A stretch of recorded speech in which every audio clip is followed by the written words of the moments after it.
ये जो आप तस्वीर देख रहे हैं, जिसका कई बार ज़िक्र किया गया, तुषा की बहन के द्वारा भी ज़िक्र किया गया कि जब तुषा हेडफ़ोन लेकर ऊपर जा रही है, उस वक़्त वो जिम करने जा रही है। तो इस वक़्त की जो तस्वीर आप देख रहे हैं, ये घर का वही इलाका है, जो गिरबाला सिंह का घर है, उसका वही इलाका है, जिसे जिम की तरीके से यूज़ किया जा रहा है। आप यहाँ पर अगर समझने की कोशिश करेंगे, तो आपको दिखेगा कि जो छत है, अगर छत से थोड़ा नीचे आएँगे, तो 2 टायर आपको दिख रहे हैं, जो रबड़ के टायर होते हैं। वो लटकाए गए हैं और उसके साथ एक इलास्टिक बैंड या इलास्टिक बेल्ट जैसी कोई चीज़ भी लगी हुई है, जो एक्सरसाइज करने के यूज़ में आती थी। अब अगर आप इस पूरे सिनेरियो को या इस पूरे पिक्चर को देखेंगे, यहाँ पर आपको कुछ आदमी दिख रहे हैं, इसके अलावा एक चप्पल दिख रही होगी, ये तुषा की चप्पल है। और जो 2 ये टायर दिख रहे हैं, उसमें अगर एक पर गौर करेंगे, तो एक की जो बेल्ट है वो नीचे ज़मीन से लटकी हुई है, यानी ये वो चीज़ नहीं है जिसके द्वारा तुषा की मौत हुई। अब अगर दूसरी साइड देखेंगे, तो उसमें अगर आपको साफ तौर पे दिखेगा कि एक टायर है और उसके अंदर जो बेल्ट है वो एक बड़ी है और एक छोटी है। तो अनुमान लगाया गया कि ये जो बेल्ट है, शायद इसी का इस्तेमाल हुआ है, जिसकी वजह से जो तुषा है उसकी मौत हो गई है। अब ये जो पूरी चीज़ है, जो पूरा सीक्वेंस है, अगर आप इसको अच्छे से समझेंगे, तो करीब-करीब फ़ोटो देखकर ये समझ में आ रहा है कि रात की तस्वीर ली गई है। अब ये हम ऐसा किस लिए कह रहे हैं, क्योंकि जिस तरह से दीपक ने शुरुआत में कहा कि वो गिरबाला सिंह हैं, उनका सुप्रीम कोर्ट को स्वतः संज्ञान क्यों लेना पड़ा, तो उसकी भी कई सारी वजह हैं। उसमें सबसे अहम वजह ये है कि पुलिस किस तरह से लापरवाही कर रही है। अब सोचिए, तो बताया जा रहा है कि तुषा की मौत करीब 10 बजे के आसपास हुई। इन्फॉर्मेशन गई पुलिस के पास, पुलिस मौका वारदात पर पहुंचती है, तुषा को एम्स भी ले जाया जाता है, वहाँ बताया जाता है कि वो मर चुकी हैं, उनकी मौत हो गई है। अब इसके बाद जब इस पूरे क्राइम सीन पर, जहाँ पर घटना घटी है, वहाँ पर जब पुलिस की टीम आती है, सोचिए तस्वीर वगैरह लेती है। अब जिस चीज़ से कहा जा रहा है कि मौत हुई, अगर सोचिए किसी का मर्डर किया जाए, किसी ने खुद मौत को गले लगाया, तो वो जो चीज़ है, यानी जो हथियार है, अगर गोली से मारा गया, बेल्ट से मारा गया, कौन सी ऐसी चीज़ है जिसके द्वारा वो घटना घटी है, उसके बारे में पुलिस को कोई अता पता ही नहीं है। अब होता ये, पुलिस यहाँ पर आती है, पूरा मुआयना करती है, हर एक चीज़ देख लेती है, लेकिन उस बेल्ट को ही ले जाना भूल जाती है, जिसकी वजह से तुषा की मौत हुई है। अब आप यूँ समझिए कि ये पुलिस की लापरवाही थी या गिरबाला सिंह का खौफ था, या वो जज से डर रहे थे, इसकी वजह से उन्होंने इस तरह से तफ्तीश नहीं की।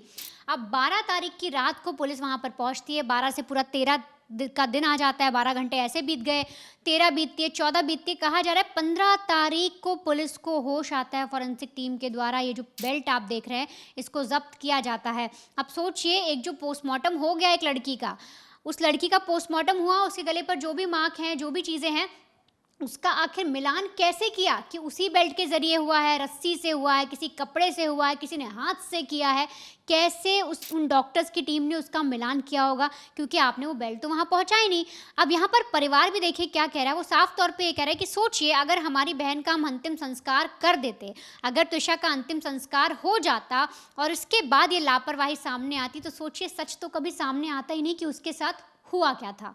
साथ ही साथ पहली बार जो तुषा के पति हैं समर्थ सिंह, वो भी सामने आए, उन्होंने अलग ही कहानी बताई है। उन्होंने बताया कि किस तरीके से तुषा का बिहेवियर चेंज हो गया था।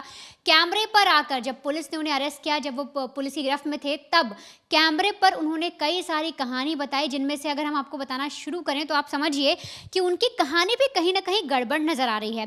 दरअसल जो पति समर्थ थे, उन्होंने साफ तौर पर कहा कि देखिए, 17 अप्रैल 2026 को हमें अचानक से तुषा की प्रेगनेंसी का पता लगा और उसके बाद से हमारी दुनिया पूरी तरह से उजड़ गई। शादी के बाद चीज़ें ठीक थी, सब कुछ सही चल रहा था, हम हनीमून पर भी गए थे, लेकिन 17 अप्रैल 2026 से वो तारीख थी कि हमें पता लगता है कि तुषा जो है प्रेग्नेंट है। और इसके बाद तुषा अक्सर ये बोलती कि मैं फिल्मों के लिए बनी हूँ, मैं ग्लैमर वर्ल्ड के लिए बनी हूँ, मैं शादी के लिए नहीं बनी हूँ, मैं गृहस्थ जीवन नहीं बिता सकती। और इस पर उनके हस्बैंड ने पूरी ये कहानी मैं आपको बता रही हूँ। उन्होंने कहा कि 23 अप्रैल को तुषा अपनी माँ और भाई के साथ भोपाल चली गई थी। इसके बाद उसने इन लोग का बैंगलोर जाने का प्लान था 24 तारीख को इसके पति के साथ, तो तुषा ने अचानक से मना कर दिया। पहले प्लानिंग थी, लेकिन अचानक से वो अपने हस्बैंड को मना कर दी कि मैं नहीं जाऊँगी। और फिर ये कहकर वो अपने भाई के पास, यानी जो मेजर उसका हर्षित भाई है, उसके पास अजमेर चली जाती है। और उसके हस्बैंड यानी जो समर्थ है, वो बता रहे हैं इस पूरे मैटर पे, वो कह रहा है कि जब तुषा अपने भाई के पास गई, तो मैंने उससे कहा ठीक है, मैं बैंगलोर जा रहा हूँ। और तुषा ने मुझसे कहा ठीक है, तुम बैंगलोर चले जाओ, जब तुम बैंगलोर से वापस भोपाल आ जाना तो मुझे बता देना, मैं भी तुम्हारे पास रहने के लिए आ जाऊंगी, अभी मैं अपने भाई के यहाँ आई हुई हूँ। और इस पर हस्बैंड बेंगलोर में कुछ काम था, वो सब काम निपटा कर जब वापस भोपाल आता है अपनी वाइफ को बताता है, तो जो त्रिशा है वो वापस तो आती है, लेकिन समर्थ उसके बारे में जब पता करता है तो उसे पता लगता है कि वो अपने भाई के पास सिर्फ एक दिन रुकी थी अजमेर, उसके बाद वो दिल्ली चली गई थी। अब जब ये सारी चीज़ें पता लगती हैं तो इनके बीच में खटपट होती है, त्रिशा बार बार ये चीज़ें कहती है और कहानी वहीं से बिगड़ना शुरू हो जाती है। सारी चीज़ें जो कहने की हैं वो सारी समर्थ कह रहा है मीडिया के सामने आके अपनी वाइफ के बारे में, और वो कह रहा है कि जिस दिन त्रिशा की मौत हुई उस दिन भी हमने साथ में खाना खाया। वो समर्थ जो है वो ये बताता है कि 12 तारीख को शाम को 6 बजे त्रिशा पार्लर गई, 6:30 7:30 के आसपास वापस, माफ़ करिए 3:30 बजे वो पार्लर गई, इसके बाद वो 6:30 तक वापस आती है। हम दोनों कुछ देर पार्क में टहलने जाते हैं और टहलने के बाद करीब करीब हम 7:30 से 8 के आसपास डिनर लग जाता है, डिनर करते हैं और इसके बाद 8:30 बजे रात को त्रिशा अपने कमरे में चली जाती है। अब यहाँ पर आपको कहानी सुननी बहुत ज़रूरी है, जो समर्थ ने बताया है ये पूरी कहानी आप सुनेंगे तब आपको पता चलेगा कि गलतियाँ कहाँ कहाँ हुई हैं। दरअसल जब रात को त्रिशा कमरे में सोने गई तो समर्थ ने बताया कि करीब आधा घंटा बीता और फिर इसके बाद मैं भी नीचे वाले कमरे में चला गया और काफ़ी थका था इसलिए मुझे नींद आ गई। इसी दौरान कुछ देर बाद मेरी माँ यानी गिरबाला सिंह जो जज हैं वो कॉल करती हैं और पूछती हैं कि बेटा त्रिशा कहीं मिल नहीं रही, क्या तुमने उसे देखा? इस पर जो हस्बैंड समर्थ है वो कहता है कि नहीं, और फिर बताता है कि कुछ देर बाद त्रिशा की माँ का फ़ोन भी मेरे पास आया और उन्होंने कहा कि त्रिशा बहुत रो रही थी, घबराई हुई है, कुछ टेंशन में है, जाकर उसको देख लो। और इसके बाद जैसे मैं बाहर निकला तो हमें लगा शायद वो छत पर गई होगी और इसके बाद जो मेरी माँ गिरबाला सिंह है, यहाँ पर देखिए सब अब तक सबको लग रहा था गिरबाला सिंह नीचे थी, लेकिन सबसे पहले लाश देखने वाली कौन थी? गिरबाला सिंह ही थी। अब समर्थ के मुताबिक गिरबाला सिंह जो हैं वो फिर ऊपर जाती हैं सीढ़ियाँ चढ़कर।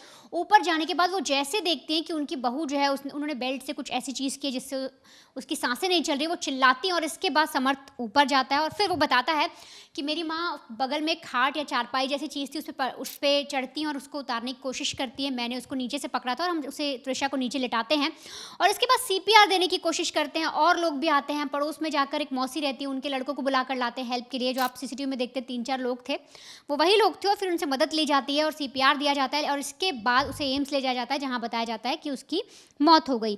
ये पूरी कहानी समर्थ ने बताई है, लेकिन समर्थ ने साथ ही साथ ये बताया कि जो त्रिशा थी उसकी हाइट करीब करीब 5 फीट 8 इंच थी, उसका वजन भी 80 किलो था, तो ऐसे में अकेले कुछ भी कर पाना मुश्किल था, इसलिए कई लोगों को बुलाया गया।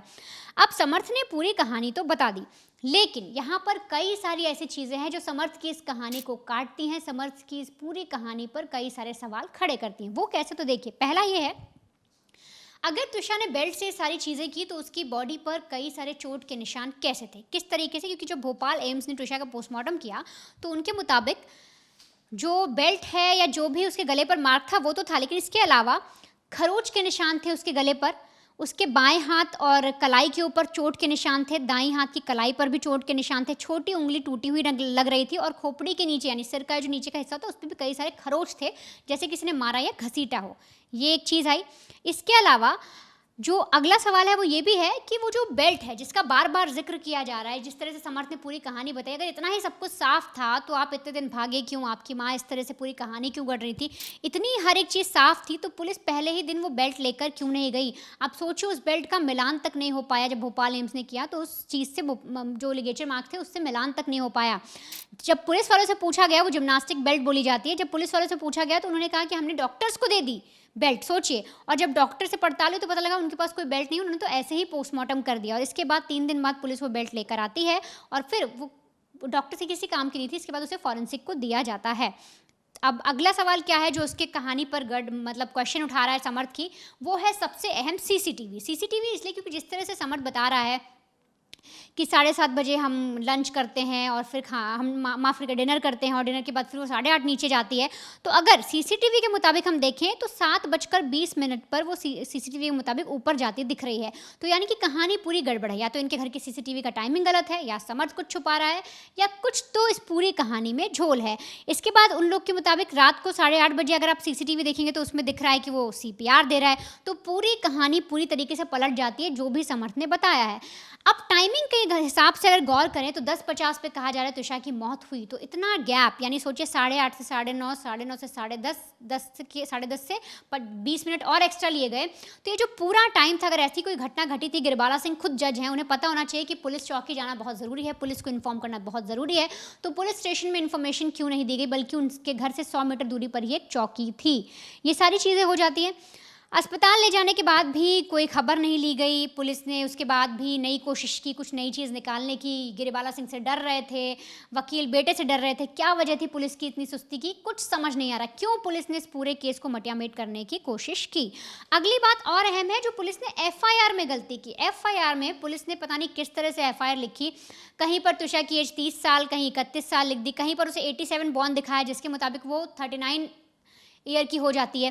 तो इस तरह से कई सारी गलतियां क्यों, ये सारे सवाल जो ट्विशा के वकील हैं वो कोर्ट में उठा रहे हैं और बता रहे हैं कि सर, इस केस में शुरुआत से ही लापरवाही हो गई और पुलिस पर भरोसा करें तो करें कैसे। अगर पुलिस आकर कहे कि हमने इस टाइम देखा, ये देखा, तो यकीन माने भी कैसे जब उनके डॉक्यूमेंट ही सही नहीं हैं।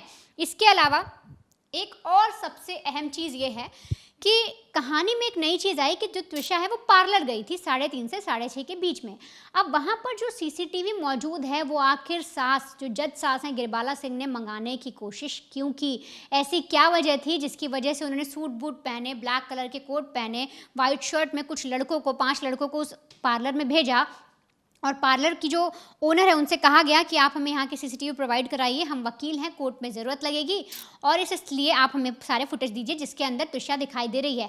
अब वो जो ऑनर है उसने इसलिए मना कर दिया, उसने कहा कि आपके पास पुलिस वाले नहीं हैं इसलिए हम आपको फुटेज नहीं दे सकते, बल्कि साफ तौर पर उन्होंने कहा कि गिरबाला सिंह इस बात को लेकर दबाव बना रही थी कि उन्हें फुटेज दी जाए। तो अगर सब कुछ इतना साफ था तो इतनी जल्दबाजी क्यों थी, इतनी हड़बड़ी क्यों थी गिरबाला सिंह को कि वो फटाफट जाकर पार्लर का सीसीटीवी अपने पास रख लें या अपने पास मंगवा के रख लें। इसके अलावा त्विशा की माँ, और अगर त्विशा के आप चैट्स देखेंगे उसमें भी कई सारे सवाल उठते हैं। समर्थ ने पूरी कहानी तो बना दी कि वो दिल्ली चली गई थी, प्रेगनेंसी को लेकर प्रॉब्लम्स थी, लेकिन अगर उस मैसेज में गौर करेंगे तो त्विशा बार बार लिख रही है कि उसको शक है, वो मुझसे पूछ रहा है कि बच्चे का बाप कौन है, प्रेग्नेंट कैसे हो गई।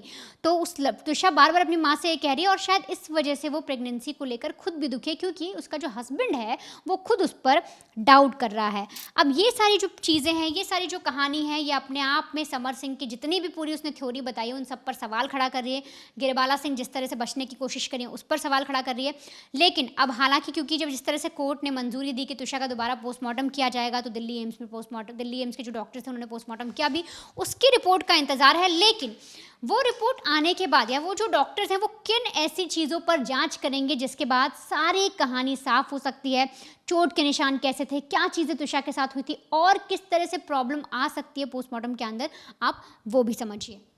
जब भी किसी का पोस्टमार्टम होता तो कहा जाता है कि उसकी वीडियोग्राफी जरूर करवाइए, और वीडियोग्राफी कोई सामान्य फोन से या कोई ऐसे वैसे कैमरे से नहीं होती है, बिल्कुल एक प्रोफेशनल कैमरा लगता है और उससे हर एक चीज को रिकॉर्ड किया जाता है जो डॉक्टर परफॉर्म करते हैं। और खास तौर पे जो एम्स के डॉक्टर जब पोस्टमार्टम करते हैं तो इस बात की सुनिश्चित करते हैं कि हर एक चीज बिल्कुल प्रोफेशनल तरीके से की जाए। जब हम भी फॉरेंसिक एक्सपर्ट से बात कर रहे थे तो उनका कहना था कि एक जिंदा इंसान जो चीजें नहीं बता पाता है, एक मुर्दा ये बता देता है कि उसकी मौत किन किन वजह से हुई थी। मसलन के तौर पर जो त्विशा शर्मा है, जब हम उनकी लाश को देख रहे थे तो एक नॉर्मल लेब मैन की तरह भी हमें उनके गले पर 2 निशान नजर आते हैं। एक ऐसा निशान जो मान लीजिए एक फंदे से लगा हो या बेल्ट से लगाया गया हो, और जो वनिता ने आपको जो फोटो दिखाई मैं फिर से आपको दिखाता हूं, वो कहा गया कि इसी जगह पर यहां पे इनकी मौत हुई है और एक बार फंदा लगा।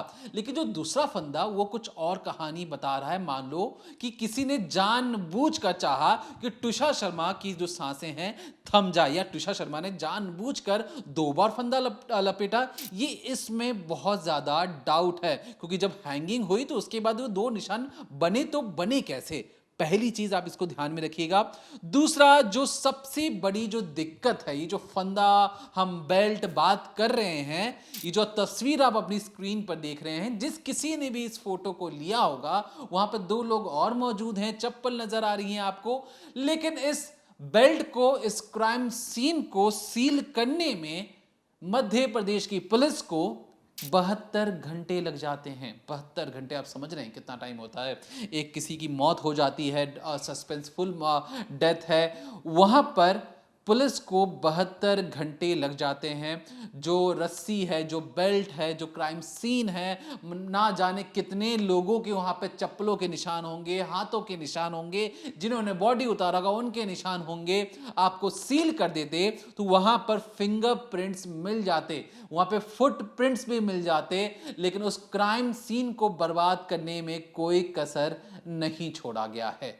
अब इसलिए जो एम्स से जो डॉक्टर की जो टीम गई थी वो जाती है वहां पर, उस क्राइम सीन को देखती है, समझती है कि यहां पर किन किन वजहों से तुषार शर्मा की मौत हो सकती है। वही टीम जिन्होंने पोस्टमार्टम किया। अब समझिए डॉक्टरों का काम होता है बिल्कुल प्रोफेशनल तरीके से बिहेव करना।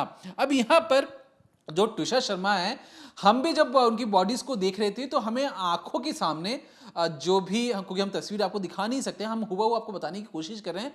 यहां पर हमें कोई निशान जैसे दिखने को मिला, एक निशान हमें यहां पे भी देखने को मिला।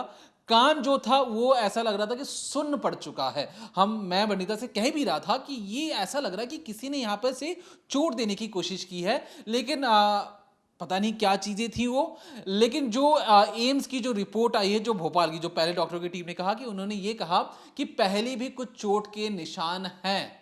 अब जो हम खुद आंखों से देख रहे हैं, हम कोई ऐसे एक्सपर्ट नहीं है, लेकिन जो देख के जो चीजें समझ में आ रही है, ऐसा लग रहा है कि कुछ ना कुछ गड़बड़ तो जरूर है। अब यहां पर इतने आराम से 72 घंटे तक आप क्राइम सीन को सील नहीं करते, चोट के निशान हैं, डबल लिगेचर मार्क हैं। अब इत्तेफाक एक हो सकता है, इत्तेफाक इतने ज्यादा नहीं हो सकते हैं कि दो लिगेचर मार्क, दो निशान बन जाए रस्सियों के आपके गले पर, पुलिस भूल जाए उसको करना। अब यहां पे चोट के निशान आ जाना, तो अगर कोई सामान्य मौत होती तो कोई एक होता। अब इतनी ज्यादा गड़बड़ियां। उसके बाद पोस्टमार्टम में जो चीजें निकलकर सामने आई, उस पोस्टमार्टम रिपोर्ट में कहा गया कि जो तुषार शर्मा है उनकी हाइट है 166 सेंटीमीटर। अब यहां पे आप सोचेंगे कि इसमें गड़बड़ क्या बात है, तो दरअसल फैमिली का क्लेम है कि जो उनकी हाइट है, तुषार शर्मा की जो हाइट है वो 172 सेंटीमीटर है और उनका वेट 80 किलो है। अब यहां पर आप 6 सेंटीमीटर से बहुत ज्यादा फर्क पड़ जाता है। क्या ऐसा बोलना नहीं चाहिए, इस पर डाउट है। क्या बॉडी के साथ कुछ गलत हुआ या कुछ डॉक्टरों से कुछ गलती हो गई है?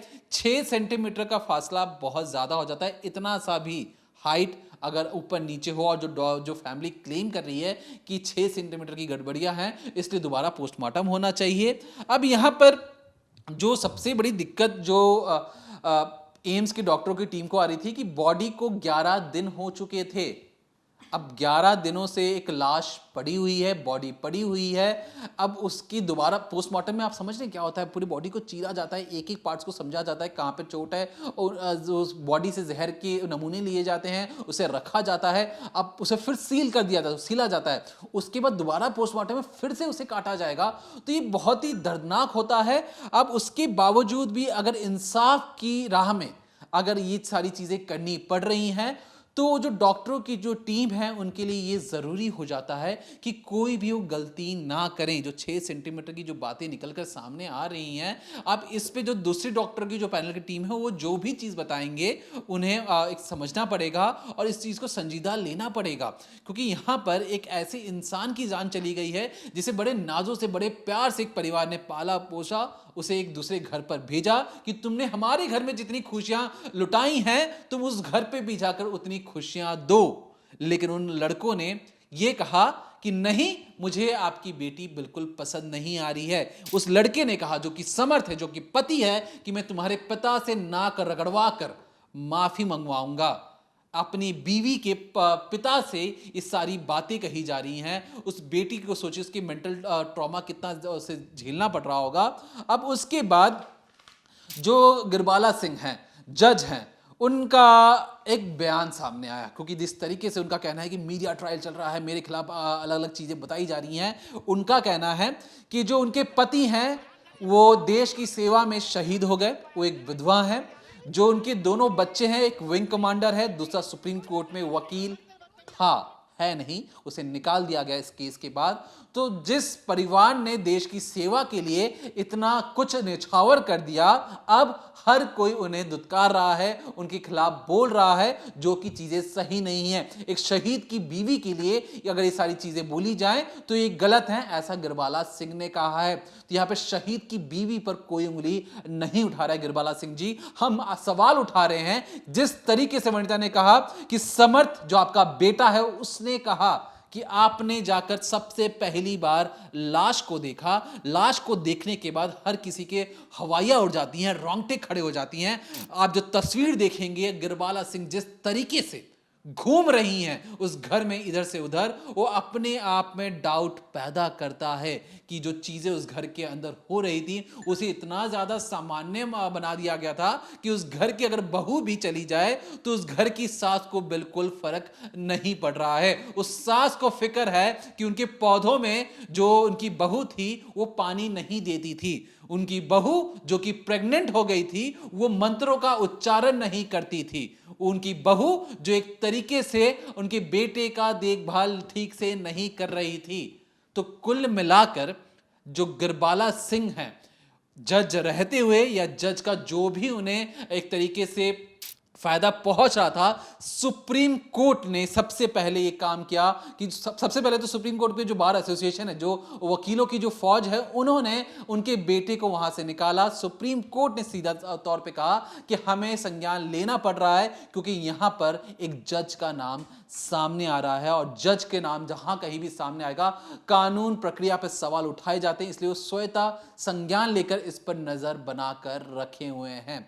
फिलहाल के लिए इस पूरे मामले में जो गिरबाला सिंह हैं उन्हें लगभग कल तक का वक्त दिया गया है कि क्यों ना आपकी बेल एप्लीकेशन जो रिजेक्ट का जो सवाल आ रहा है, पुलिस भी कह रही है कि आपकी बेल एप्लीकेशन रद्द होनी चाहिए। जो लड़की है, जो बहू है, बहू के घर वाले भी कह रहे हैं कि आपकी एप्लीकेशन रद्द होनी चाहिए। दूसरा कोई मामला होता तो शायद किसी का बेल रद्द हो जाता, क्योंकि गिरबाला सिंह जज हैं, उन्हें 24 घंटे की मोहलत दी गई है कि बताइए कि हाँ आपका जो बेल एप्लीकेशन है उसे कैंसिल क्यों ना किया जाए, क्योंकि आप पुलिस के साथ कोऑपरेट नहीं कर रही हैं, कोई भी इन्वेस्टिगेशन एजेंसी के साथ आप ठीक से कोऑपरेट नहीं कर रही हैं, तो क्यों ना आपका इस बेल लाइसेंस को रद्द कर आपको सलाखों के पीछे भेजा जाए। तो फिलहाल के लिए अगले 24 घंटे गिरबाला सिंह के लिए बहुत अहम होने वाले, जो उन्हें बड़ी राहत मिली है, क्योंकि कहा जा रहा था कि आज ही उन्हें अरेस्ट कर लिया जाएगा। महज 24 घंटे, बुधवार को फिर से हेयरिंग है और इस 24 घंटे के अंदर देखना होगा कि गिरबाला सिंह क्या स्ट्रेटेजी अपनाती हैं एक जज रहते हुए। वो किस किस तरीके से तिकड़म लगाकर ब्यूटी पार्लर में लोगों को भेजकर अपनी ही बहू की सीसीटीवी फुटेज मंगवाती हैं। पता नहीं क्या उनके दिमाग में और मन में चल रहा था कि जो बहू 3 घंटे पहले 7,000 रुपए देकर मेकअप करके आती है, वो अगले 4 घंटे के अंदर मौत के आगोश में चली जाती है, और जो उस घर की बुकियां हैं, जो सास है, जो कि जज है, वो उस घर में एक तरीके से घूमते कि मानो कुछ हुआ ही ना उस घर के अंदर।